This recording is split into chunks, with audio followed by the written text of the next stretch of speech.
Hello అండి, welcome to my channel. ఈరోజు మన రెసిపీ వచ్చేసి ఆలు పచ్చిమిర్చి కారం అండి. ఈ ఆలు పచ్చిమిర్చి కారాన్ని నోటికి రుచిగా టేస్ట్తో సూపర్గా ఉంటుందండి.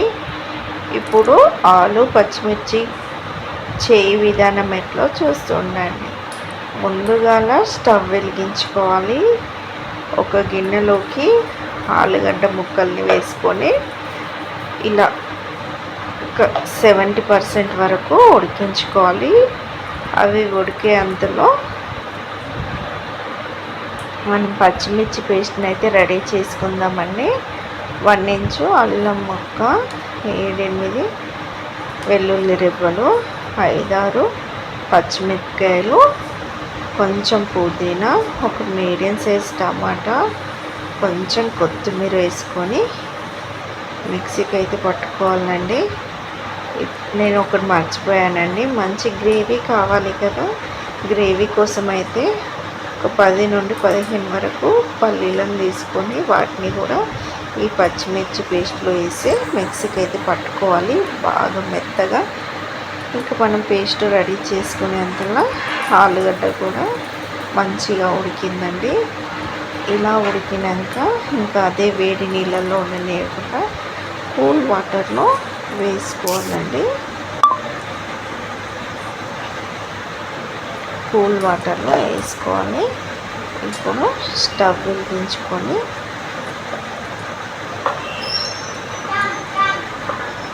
2 టేబుల్ స్పూన్ నూనె పోసుకోవాలండి. 1/2 టేబుల్ స్పూన్ జీలకర్ర వేసుకోవాలి. అలాగే ఒక మీడియం సైజు ఉల్లిగడ్డను కూడా వేసుకొని దూరగా వేయించుకోవాలి. ఇది ఇలా వేగినాక మనం రెడీ చేసి పెట్టుకున్న పచ్చిమిర్చి కారాన్ని ఇందులో వేసుకోవాలి. ఇలా వేసుకొని కొంచెం ఒక టీ గ్లాస్లో సగం వాటర్ వేసుకోవాలండి. వాటర్ వేసుకొని ఒకసారి కలుపుకున్నాక 1/2 టేబుల్ స్పూన్ పసుపు, రుచికి సరిపడా ఉప్పు వేసుకొని కలుపుకొని మూత పెట్టుకోవాలండి. ఇప్పుడు మూత తీసి ఒకసారి కలుపుకోవాలి. మధ్య మధ్యలో మనకు ఈ కారం మాడిపోతే కారం మొత్తం చేదు ఉంటుందండి. అలా కాకుండా మధ్య మధ్యలో మూత తీస్తూ కలుపుకోవాలి. చూడండి, కారం మనకు ఇలా ఉడకాలండి. ఆయిల్ మొత్తం సపరేట్ అవుతుంది, కారం మొత్తం మంచిగా వేగుతుంది నూనెలో. ఇలా వేగినాక 1/2 టేబుల్ స్పూన్ ధనియాల పౌడర్ వేసుకోవాలి. 1/2 టేబుల్ స్పూన్ గరం మసాలా వేసుకోవాలండి.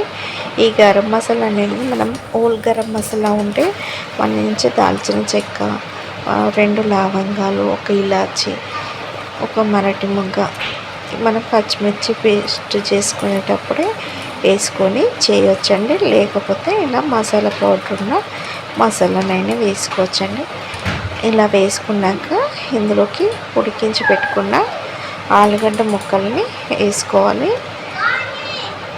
ఇలా ఆలుగడ్డ పీసెస్ని వేసుకున్నాక కలుపుకొని మూత పెట్టుకొని ఒక 5 లేదా 6 నిమిషాల పాటు ఉడికించుకోవాలి. మధ్య మధ్యలో మూత తీస్తూ ఉండాలండి. ఇలా మూత తీస్తూ కలుపుకోవాలి. ఇలా ఆలుగడ్డ కూడా మంచిగా ఉడికి ఆయిల్ మొత్తం సపరేట్ అవుతున్నప్పుడు ఒక 1/4 టీ గ్లాస్ వరకు నీళ్ళు పోసుకోవాలి. నీళ్ళు వేసుకొని మంచి చిక్కటి గ్రేవీ వచ్చే వరకు కలుపుకొని మూత పెట్టుకోవాలండి.